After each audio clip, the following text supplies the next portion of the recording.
Welcome to fucking pod. Welcome back into the Chris Mathis podcast. I'm your host, Chris Mathis, joined by my co-host, Spencer Mathis. That did not go as planned. Maybe for me, but I guess for Spencer it went well. But we have an update for you guys talking about our craziest injuries, most unfortunate injuries from last week's podcast. And to update, Spencer's fall was 13 feet off a deck. And that's where his tooth went through his lip. It was 13 feet. I think I said maybe 9 or 10 feet. And then with my injury where I got hit in the you-know-where with a basketball, I actually went to the ER because they gave me some Dilaudid. Turns out I felt great from the Dilaudid, but it turns out it broke me out in red rash, and I looked crazy. I looked like a leopard, red leopard. Felt great after the injury, but I went to the ER. So 2 whammies right there for my injury. Spencer fell 13 feet. And that's the lead in for the Chris Mathis podcast this week. Big time show talking some All-Star Game, NFL training camp really getting underway this week as well. The fallout of Marvel. Also some big news that we'll reveal here on the show later in the show. And we'll talk about Manti. That's right, 2012 Notre Dame superstar linebacker. We'll get into that as well. But first and foremost, big time All-Star Game from Major League Baseball last week. 3-2 the final score. It was a good game, in my opinion. I thought it was cool to see our guy, Shane McClanahan, start the game on the mound. I think he was very excited to be there, and I don't think he was situated into that moment. I don't think that he was locked in, but I think that he was more nervous than anything, and he got hit around a little bit. I guess he gave up 4 hits, 2 runs, 2 earned runs, a home run, struck out 1, and 1 inning pitched. But all in all, I thought it was a pretty good All-Star game. And we'll get into what I liked and disliked. But Spence, generally speaking, what did you like, or did you like that All-Star game? What did you think about the MLB All-Star game, in which a 3-2 final score, a close one? Yeah, I thought the MLB All-Star Game was really good. Shane McClanahan, like you said, did get roughed up a little bit. And I think that's because in the All-Star Game, a guy that's throwing 100 like McClanahan on a regular basis, they're all taking probably 4 to 5 miles per hour off their fastball. And he was getting roughed up. Those first 3 batters that he faced were on board, and 2 RBIs came against him. The AL still won it, though, thanks to Stanton. He had a really big game for the American League. Also, the home run derby was great. I like the closeness of the All-Star Game, and that just shows you that the MLB All-Star Game, like we said in last week's show, is better than any other All-Star Game in sports. It's better than the NHL. The NHL's their All-Star Game is like a 10 to 12 game. You've got the NFL Pro Bowl. That one's like 45 to 30 something. The games are too wild. You've got the NBA. They're scoring like 150 points and not even playing how a regular NBA game is played. So the MLB All-Star Game is the most game realistic, and that's why it probably has the best ratings for any All-Star Game, because a lot of fans do tune into the All-Star Game. They tune into the home run derby, all the events that are going on around it. I do wish the MLB would add something like the NFL has with their Pro Bowl. I think they need to have a little bit more than just the home run derby to go along with the All-Star Game. But then again, their break is only less than a week, so it does make sense. But the All-Star Game was very good this year. Yeah, no doubt. I thought the mic'd up situation was cool. Some people argued on that and said that, baseball players shouldn't be mic'd up while they're playing the game. But to see Shohei Ohtani, who is mic'd up before the game, and he has a translator, they asked him a question, what are you most excited for? And he said, first pitch, first swing. And he went out there and swung and got a base hit right away off, I believe it was Clayton Kershaw, right off the get-go. And that was cool to see. And then you saw Alek Manoah, starting pitcher for the Toronto Blue Jays. He was mic'd up too throughout his entire performance on the mound. He was talking to a guy by the name of John Smoltz. If you guys know baseball, you know him, and he's a phenomenal pitcher. Had a great career there in Atlanta. For all of you Braves fans, the Pugh family, obviously you guys were loving every bit of that. But Alek Manoah was talking to John Smoltz up in the booth, and John Smoltz was giving him some, hey, here's what you should throw next. He said a backdoor slider and hit the batter, and Manoah just laughed it off and was having fun with it. And I thought that was really cool. And I think he fanned 3 batters. I think Manoah fanned the side. He might have given up a hit and also walked a batter off a hit by pitch, but he did fan the side, and he was amped up, and he was saying that was the greatest bullpen call in Major League Baseball history. I thought the mic'd up aspect was pretty cool. That was something that I liked from it. But I didn't like to see the ratings. The ratings were at an all-time low. The viewership was at an all-time low this year for any MLB All-Star game of all time. It was a close game, as you said, 3-2. AL did prevail, thankfully. Obviously, with us being Rays fans, we wanted that to happen. Even after a shaky start for Shane McClanahan, he kind of got shelled there to start off the All-Star game. But to see those ratings as low as they were, all-time low, a bit shocked by that. What would you say about that, Spence?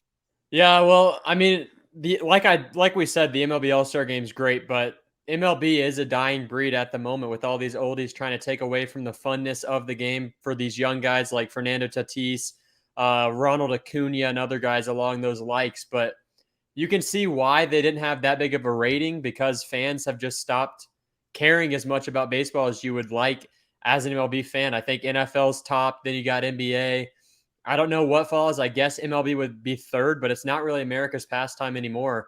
But the thing that I like to see in the All-Star game is I like to see the relationship between the pitcher and the catcher that haven't practiced for an entire season, and the catcher is still framing these pitches perfectly. Like, that's why these guys are in the All-Star game. I think the catchers deserve a lot more credit, having to work with brand new pitchers, and they're going with like 6 or 7 different pitchers in an All-Star game.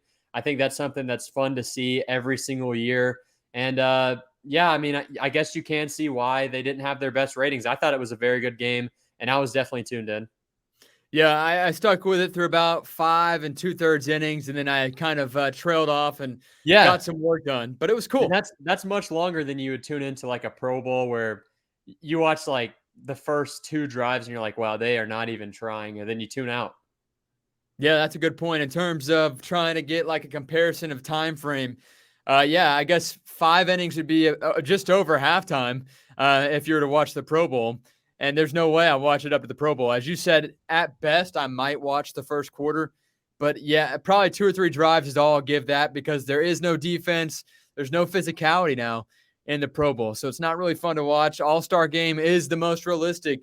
The MLB All-Star game is by far the most realistic. And again, kind of sad to see those numbers so low, because I thought it was cool. I thought the following on Twitter was there. People are tweeting left and right. Big, sports media members tweeting, and then you had guys like us that were tweeting what was going on. And I think even just after that game, or maybe the day after that All-Star game, you tweeted the Tampa Bay Rays would win the World Series in 2022. Why'd you tweet that out of random, and what sparked that idea? I was just sitting there in my room and I was contemplating. I was like, who's going to win the 2022 World Series? And I thought to myself, the only team that I could see is the Tampa Bay Rays, because I am a very biased fan. And at the moment that I tweeted that, there were trade rumors for Juan Soto, and his name was being attached to the Rays. So I was hoping to jump the gun and get ahead of that one before everyone else did. Tweet's still up, though. So if we win the World Series, I'm pinning it.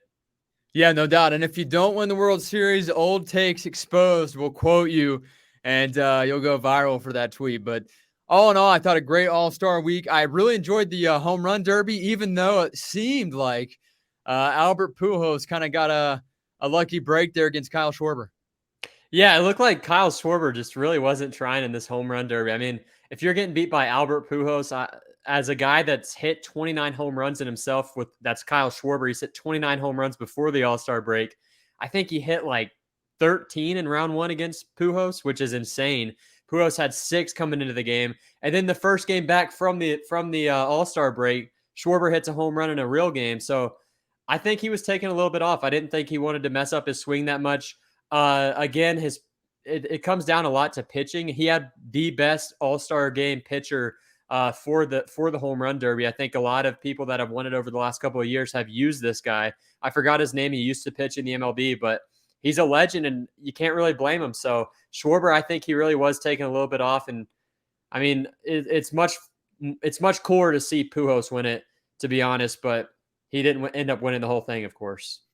Yeah, no, and I was a little bit surprised there that Soto won it. I thought maybe, I forget who I predicted would win that, but I didn't have Soto. I had Soto in the finale. But either way, disappointed in Corey Seager, too. I thought that he was underwhelming, too. Playing at his old former stadium there, Dodger Stadium. He had the most home runs at that park coming into the All-Star game, into that home run derby. I think he had 61 or 62 career home runs there at Dodger Stadium, and he went out and he laid a goose egg per se in terms of getting knocked out in the first round of that home run derby. But Yeah, I think you obviously, had a Polar Bear Pete winning that one for three that's in a right. row. Yep, I had Pete Alonso winning it all, and I don't know what his deal was, but there in the semifinal round, he just kind of looked like he ran out of gas. Yeah, I mean, they're swinging for the fences over and over again. You can't really blame them. They get that little timeout where they get like 50 seconds off and then right back to it for 2 minutes. So, I mean, it would be very difficult to win a home run derby. And the guy that I didn't expect to win it at all, and Juan Soto, won the whole thing. So it was a pretty good home run derby this year. No doubt. And I'm excited for what's to come here this week with NFL training camp getting underway. Several storylines to look out for. A couple that excite me: Broncos first year, Broncos quarterback Russell Wilson, and his new opportunity there in Denver. I think it'll be really cool to see what he can do with what I thought was a pretty good team last year, considering they had Drew Lock at quarterback. I think the Denver Broncos, outside of that division, a very difficult division there in the AFC, they're a real deal contender. However, I do think that they probably sit there in fourth place in the AFC West.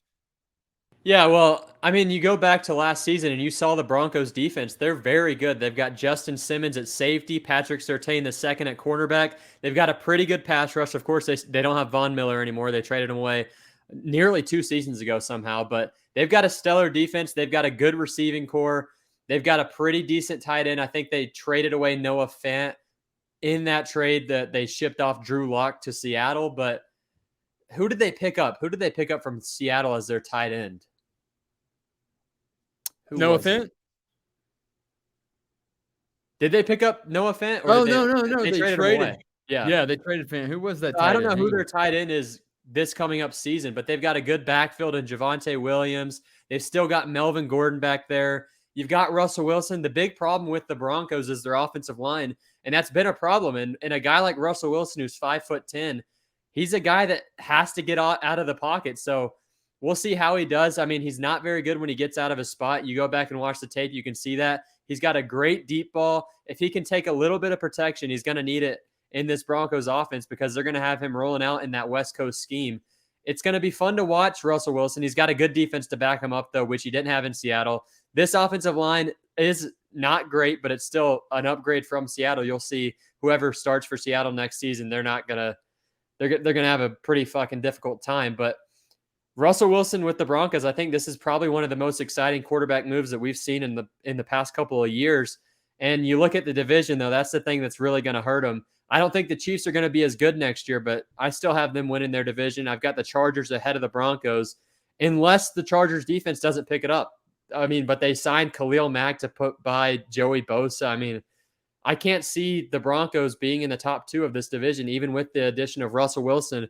I do believe Russell Wilson's a good quarterback. Don't get me wrong. He's still probably top 10, but he's not the same quarterback that he used to be. I mean, you've seen over the last 2 seasons, he's been like Kyler Murray, a good start to the season and then a bad finish, and Seattle's out of it.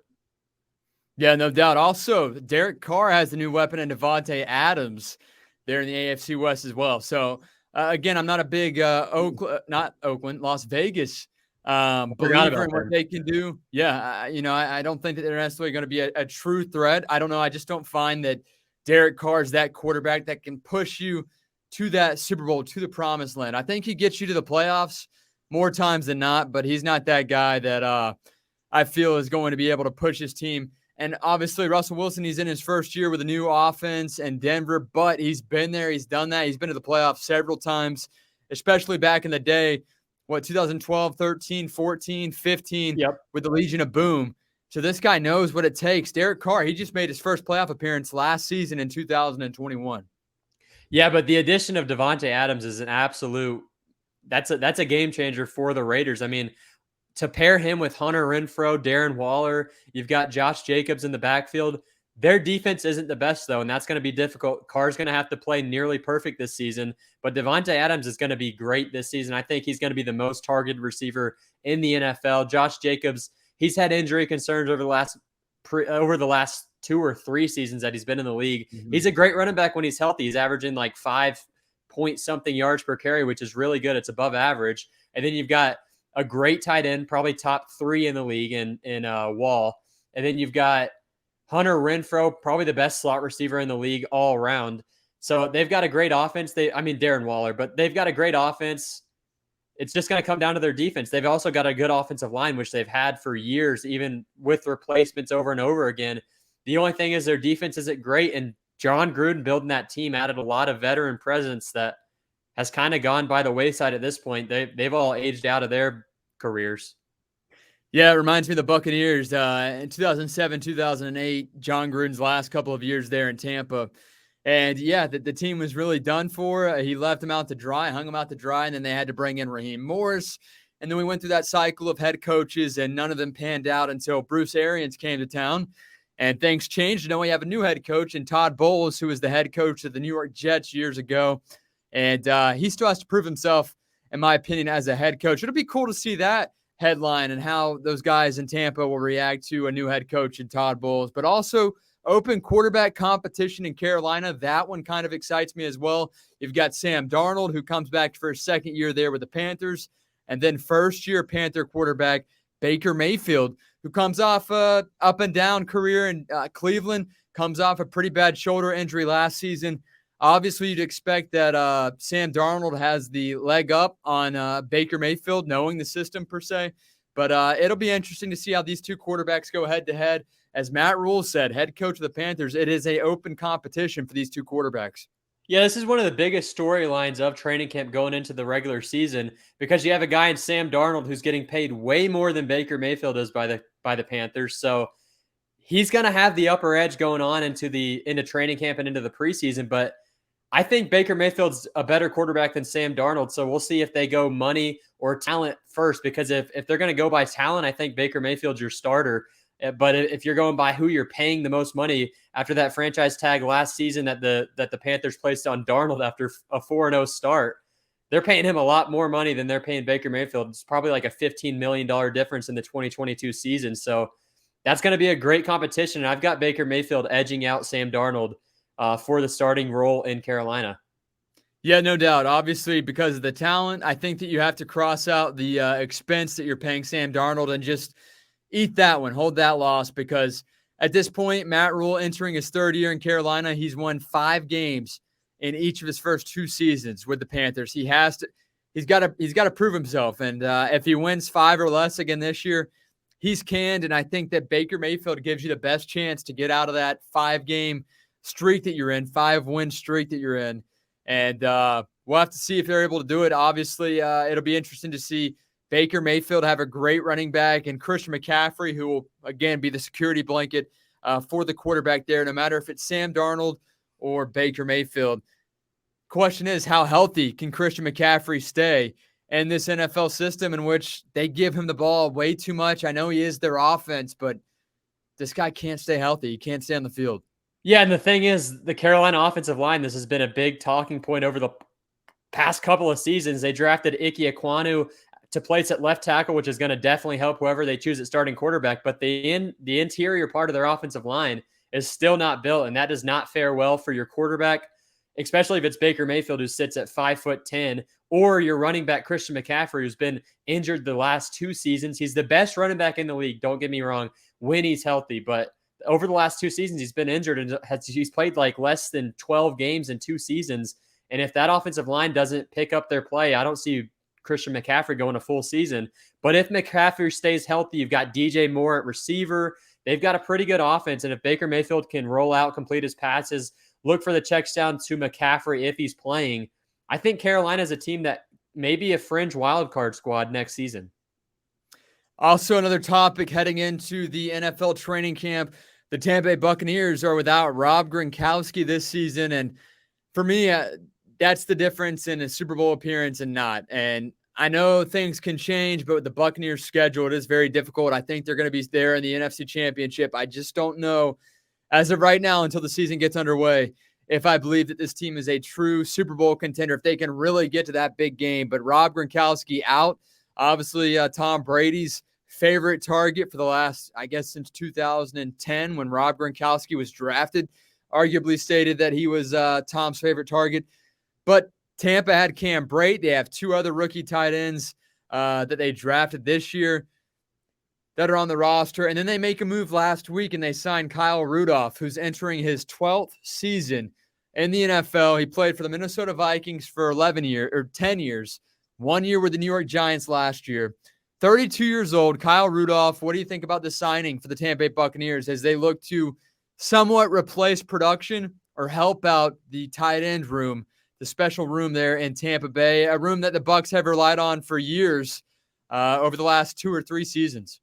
Yeah, the Bucks are a team that runs a 2 tight end set very often, and the loss of Gronkowski is huge. They drafted a guy that can block really well in the 6th round. I forgot his name. They got Cade Otton as well in the 4th round. So they have a lot of tight ends. It's going to be a rotating tight end room depending on what they want to do on the offensive side of the football. I think this is a season where the Buccaneers are going to run the ball a lot more than teams expect. This is probably Tom Brady's last season. You're going to want to save his arm for the playoffs.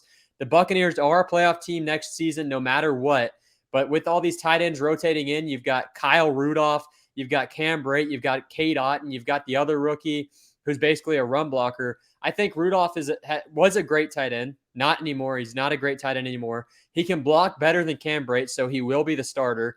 But it's not going to be the same. Losing Rob Gronkowski, like you said, is a huge difference maker, especially for a team that's going to be running the ball a lot more than they have been. So the loss of Gronkowski is going to hurt a lot, and I hope Kyle Rudolph can just be a good red zone presence for Tampa Bay. That's probably what they're only going to expect out of him this next upcoming season. Brate, when he's been a starter, has been very productive. Even last season, he had how many yards? Yeah, he finished with 245 yards on 30 catches last year, 4 touchdowns. Yeah, and he was a backup last season. Gronkowski missed a couple of games. Brate played pretty well, so those two together should combine for around 600 yards. I don't know. I think this is really going to hurt. This is going to hurt Brady a lot because he is a guy that looks for his tight end up the seam. And both of these tight ends in Rudolph and Cameron Brate, they just don't have great speed. So it's going to be difficult. They're also not the tallest guys. I mean, Rudolph is tall, but he's not as fast as Gronkowski, even though Gronkowski had slowed down in the previous years. But Cameron Brate is kind of an undersized tight end without the speed. So these are two sure-handed tight ends. You can't get wrong there, but they just don't have that getaway speed. They don't have the same run blocking ability that Gronkowski had. So it's going to be a big difference maker for a quarterback like Tom Brady, who can't really be moved off his spot. He's not great under pressure because of his speed. And on top of that, the Bucs, obviously, with winning the division last year, have a very difficult season and schedule ahead. And, I still think that they get 11 to 12 wins in the regular season, but it is going to be tough, and they have to stay healthy.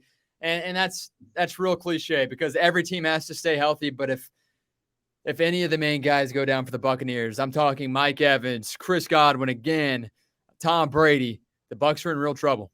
Yeah, but I think this is the best Buccaneers receiving core that we've seen in forever. I mean, you've got Mike Evans, you've got Chris Godwin, you picked up Russell Gage, you've got some good younger presence as your 4th and 5th and Scotty Miller, Tyler Johnson. You've got a pretty good backfield. So Brady, the only thing that we're really lacking right now is a starting tight end. It's going to be a competition in training camp for who gets that left guard spot with the loss of Alex Cappa to the Bengals. So, I mean, the Buccaneers defense stayed the exact same. We picked up, we got a rookie defensive end, Logan Hall. You've got Vita Vea still there to just take up 2 offensive linemen every single play. So the Buccaneers are in good shape. And like you said, it comes down to injuries. With every single sport, the playoffs are really a crapshoot. If you look at it as a whole, it really is. Whichever team is less injured is going to win. Like the Buccaneers in 2021 won the Super Bowl, or 2020 won the Super Bowl because the Chiefs' offensive line was just absolute garbage. So they had a lot of injuries coming in from that AFC Championship game, and the Buccaneers took advantage of it because they were a fully healthy squad. So last season, you saw the Buccaneers without Tristan Wirfs in that NFC divisional round versus the Rams, and that was a deciding factor. So whoever can stay the healthiest is going to win in the playoffs. Yeah, no doubt. It'll be fun to watch how this NFL training camp plans out, and we'll keep you guys posted right here on the Chris Mathis podcast. Again, talking some NFL football here. New NFL alternate helmets across the league. Carolina Panthers, Houston Texans, New York Jets, Cincinnati Bengals, Atlanta Falcons, New Orleans Saints, Philadelphia Eagles, Dallas Cowboys, and the Chicago Bears all have new alternate helmets. Spence, how do you want to do like a 1 to 10 rating? How do you want to kind of talk about the new helmets here and break these down? First off, I want to mention the Buccaneers creamsicle helmets just missing from this list. I think it's absolute bull snarky that the Buccaneers didn't get to have their creamsicle alternates this season when all these teams right here are getting alternate jerseys. You see the Bengals not on this list, but the Bengals look very good. You've got the Carolina Panthers. They've got their all black uniforms to go along with that black helmet. The Falcons with a nice new helmet. I mean, I don't understand why the Buccaneers didn't get to have their creamsicles, but all of these helmets really are nice. The only one that I really can't tell a difference in is the Philadelphia Eagles, but the rest are just they're flashy. These are some nice helmets. Yeah, the Eagles is a matte black, so I think that's a little bit different than their other alternate. But yeah, it's a matte black. Looks cool. I think that my favorite one on this list, I got to go with the Atlanta Falcons or the Cincinnati Bengals, because the Bengals uniform, that icy white, Joe Burrow, snowflake, it's gonna look awesome. Yeah. And I really do like the Falcons. I've got them as number one. Then I've got a tie. I like the Houston Texans and I like the Cincinnati Bengals helmets. The Panthers, just because their black alternate uniform is so nice, I think theirs is up there. I think bottom tier is probably the New Orleans Saints. It doesn't look very much difference. They added some little dots to show how many playoff losses they've suffered over the last season. So, I mean, I've got the Falcons winning this entire top 8 here. Yeah, and then we've got one more we got to throw in and consider, and that's the Chicago Bears. Ugh, I absolutely hate this one. Looks like a pumpkin on his head. It looks awful. I mean, I think if you're going to do the Bears with an orange helmet, you've got to go with the Bear logo. You can't just have the C logo here. Also, the orange uniforms do not go with the orange helmet. I don't think this is it at all. It looks like Clemson in my opinion. So I do not like this is bottom. This is the last one. I think the Cowboys. Yeah, the Cowboys Thanksgiving is nice. I do love their Thanksgiving helmet, but I think that's 8 on this list. And if the Bears were on this list, they'd be number 9. I think I'd go Atlanta 1, I'd go Houston 2, Cincinnati 3, Carolina 4, Philadelphia 5, Jets 6, Saints. Or I'd go Cowboys 7, Saints 8, and then I'm going to go with the Bears at last place. Same exact thoughts. Yeah, that's awful. One thing that we can talk about here on the podcast that just came out early last week. Sorry, I just knocked my mic here on Chris Mathis podcast. We've got top quarterback ratings. Tom Brady at number 1 heading into Madden 2023. He sits at 97 overall. Aaron Rodgers at 296. Pat Mahomes at 395 overall. Josh Allen at 92. Joe Burrow at 90 rounds out the top 5. Dak Prescott, 89 overall. Justin Herbert, 88 overall. Russell Wilson, 87 overall, which I think is a little high on Russell Wilson. I think Lamar Jackson a little high as well, 87 overall. Matthew Stafford could be higher. I'd put Stafford at 8 or 9 over Russell Wilson or Lamar based off last season alone. Yeah, look, this is the best top 5 I've ever seen from a Madden rating coming into the season. You usually have a lot of disagreements in the quarterback ratings. I mean, a lot of people are going to disagree with the Aaron Rodgers not being the first overall just because he won back-to-back MVPs. But I think Madden did a good job looking to see at the stats last season. Brady edged out Aaron Rodgers in every single statistical category besides interceptions. And that's why Brady is number 1 on this list. His final season, Rodgers second. I agree with that. Patrick Mahomes third, a 95 overall. Agreed with that. Josh Allen, I think he could be a little bit higher. I think he should still be number 4. But I think he should be sitting at like a 94 just based off of his athleticism. Burrow, I agree with. Now, the 6, 7, 8, I do not agree with. I think Herbert's number 1 over Prescott. I've got Russell Wilson above Prescott as well.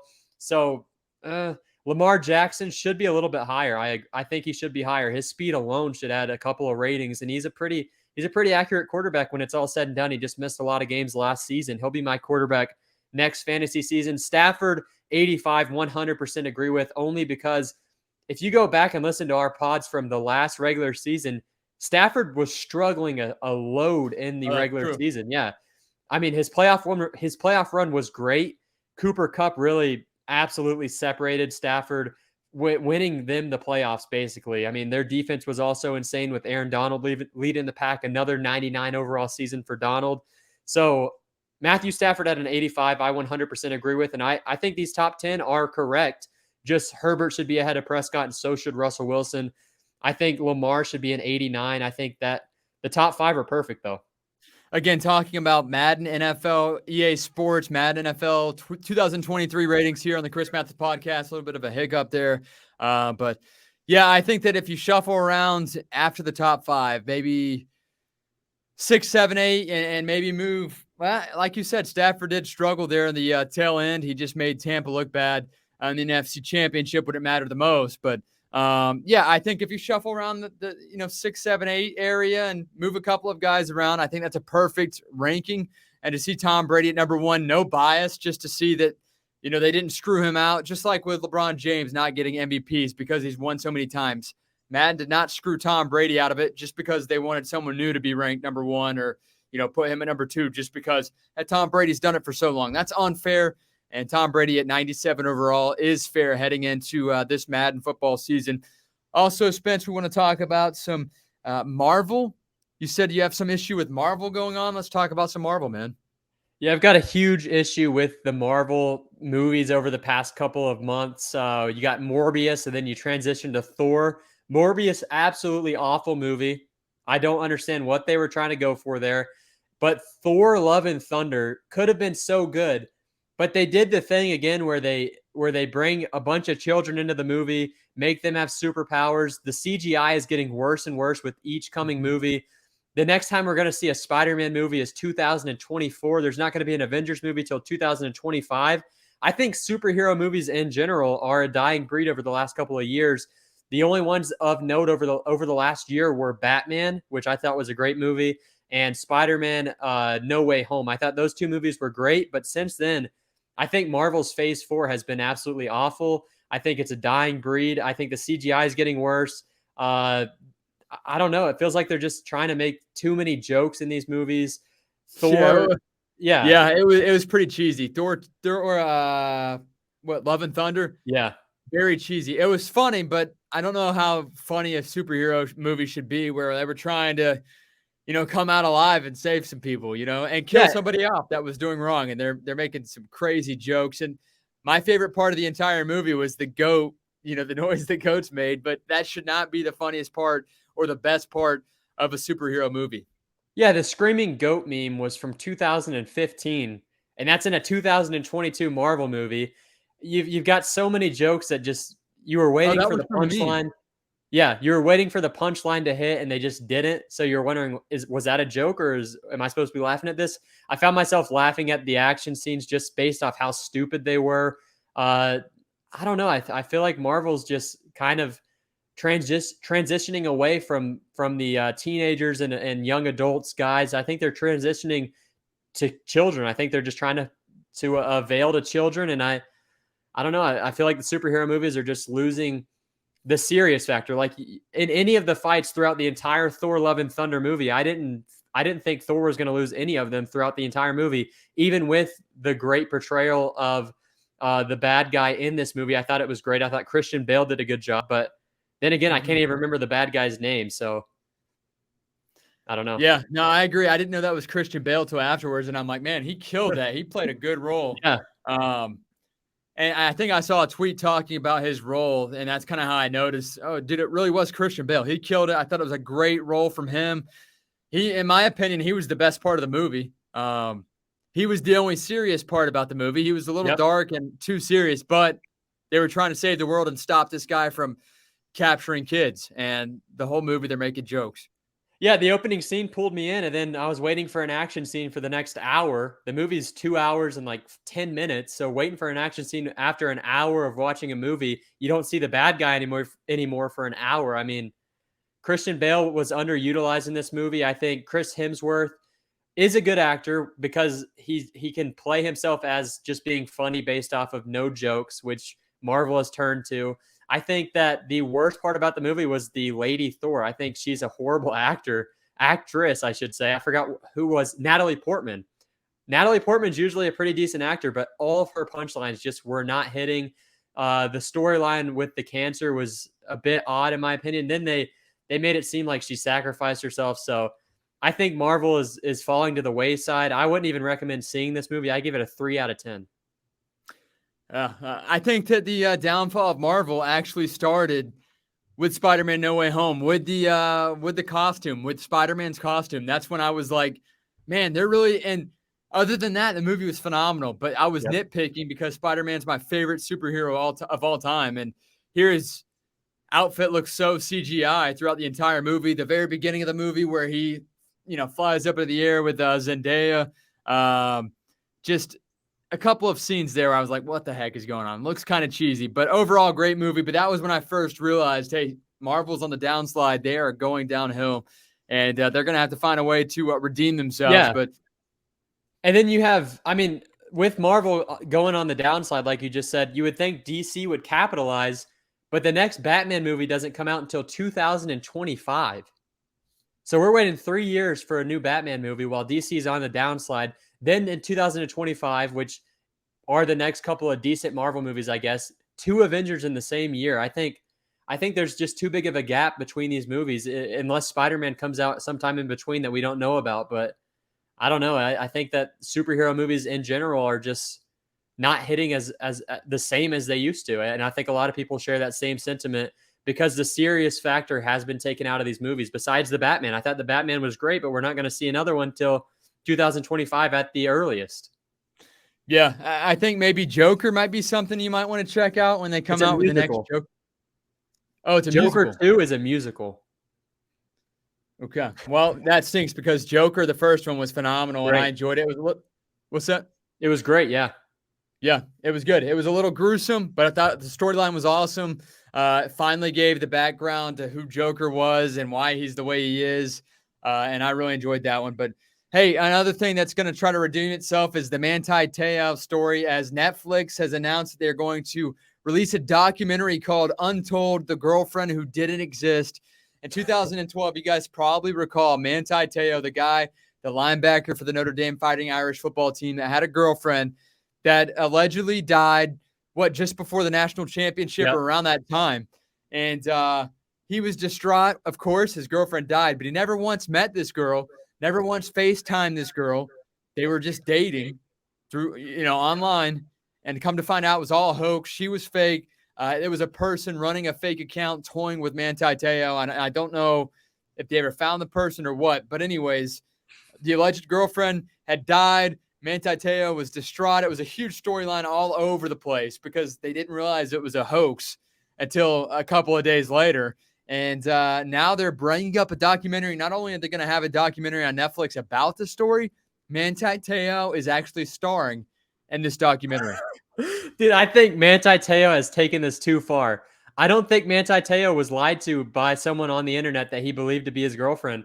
I think he was just trying to pull the emotional string going into that national championship in 2012, which was that the one that they played FSU in 2012? I don't remember, but I don't think it was the national championship at that time. I think it was just the college football something. I forgot. But there were no playoffs back then. It was the national championship, but there was no playoffs to get in. It was just the top 2 teams. But I don't think any of this is real. And I think Manti Te'o has been caught in a lie for the last 10 years. And he's finally trying to put that lie to bed here with this documentary, maybe revealing that it was all a farce like everyone believed in the first place, because I don't know how you get stuck into an internet relationship. Whenever he was in college, he was one of the best linebackers in all of college. You would think maybe he'd have a girlfriend on the Notre Dame campus just based off of his personality or just his appearance alone, because he was a star linebacker. On the field. Yeah, he was a star linebacker. He's a first-round draft pick. He sucked in the NFL, and I think his downfall was lying about this girlfriend, just trying to get a better draft selection here. I don't think any of this is real, but I'm definitely going to tune into the documentary. I think we've got another what was that documentary in 2020 about the Lions? The Lion King, right? Tiger King. Tiger King. I think this is going to captivate audiences again, like the Tiger King did in 2020. I think this is just another stupid documentary. And Manti Te'o offering to play himself in a documentary or whatever he's going to do is I don't know if he's starring. I don't know if he's he's icing on the cake. Yeah, it's going to be awesome. It comes out August 16th, so just around the corner. This is going to be something I'll have to watch out, and I might give out a review to you guys. All of you tuned in right now on Spotify, Apple Podcast, and or YouTube. But anyways, that comes out August 16th, Untold: The Girlfriend Who Didn't Exist on Manti Te'o. We'll wrap up the show here with big news for myself. And I know that you guys hopefully have stayed tuned in for this entire portion of the show. but I'll be helping out with Buccaneer coverage, Tampa Bay Buccaneer coverage at 953 WDAE, providing live coverage of the games with tweets. I'll be getting digital content, creating digital content, getting post-game interviews with players in the locker room and whatnot on Twitter for 953 WDAE throughout this football season for the Tampa Bay Buccaneers.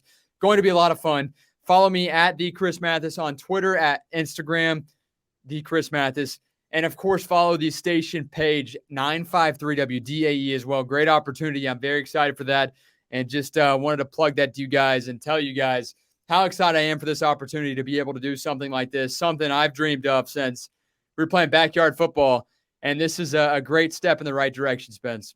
Yeah, and I mean, if I were you and I'm a listener, I'm tuning into these interviews that Chris is going to be providing because I'm going to be behind the scenes feeding Chris some impractical joker type questions for these NFL players. So this is going to be some great interviews, some great content coming out on any social media platform. We've got Twitter, we've got YouTube, we've got TikTok. It's all going to be coming to a mobile device near you on the little screen, the small screen, as they call it. But be tuned in, watch the Chris Mathis career arc. His villain origin story is coming up.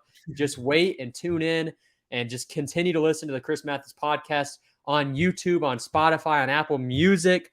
Watch us on TikTok at TCM_pod. Follow our Twitter account. I mean, you've got all these ventures to watch us and watch Chris's interviews that he's going to be providing this upcoming season, and follow his live tweets of NFL games. It's going to be a great of the Buccaneers time. Bingo. That's it for the Chris Mathis podcast.